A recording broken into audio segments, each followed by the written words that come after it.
Bistado sa Rizal ang tatlong delivery boy na ninakaw umano ang 15,000 pisong halaga ng produkto imbes na ihatid ang mga ito sa mga sari-sari store. At sa Maynila naman, tinangay umano ng isang lalaki ang 12,000 pisong halaga ng mga tip. Ating saksihan. Sa CCTV ng isang coffee shop sa Binondo, Maynila, kitang unti-unting kinuha ng isang lalaki ang kahon sa counter. 12,000 piso pala ang laman ng kahon na tip box ng coffee shop. Parang after yung duty nila, binibigay talaga sa empleyado. So napansin nila during that time, wala na yung tip boxes.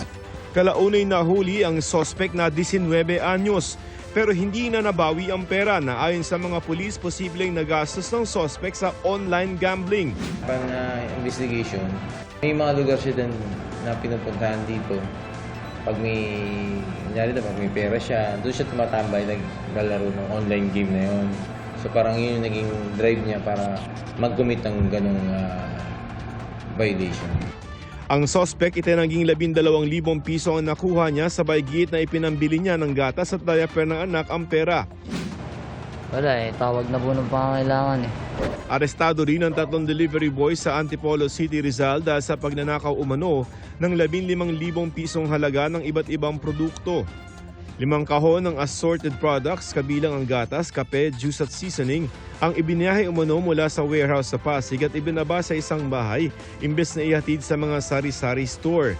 Nasaksihan umano ito na nagmanman ng auditor ng kumpanya. Dahil may suspect na sila na during inventory ay laging kulang, minabuti nila na manmanan at sundan yung kanilang empleyado na supposed to be magdi-deliver ng mga assorted products. True enough, yung kanilang hinala ay biglang huminto sa isang lugar. At habang binababa, ina-unload nila yung mga assorted products, ay kinukunan nila ng video recording. Kasalukuyan nakadetine sa Antipolo Police Custodial Facility ang mga suspect na haharap sa reklamong qualified theft. Hindi po totoo yun, napagbintangan lang po kami. Nag-deliver lang kami, ma'am. Po naman, bago lang po ako. Ng finance lang po ako.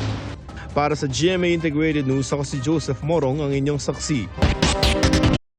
Mga kapuso, maging una sa saksi. Mag-subscribe sa GMA Integrated News sa YouTube para sa iba't ibang balita.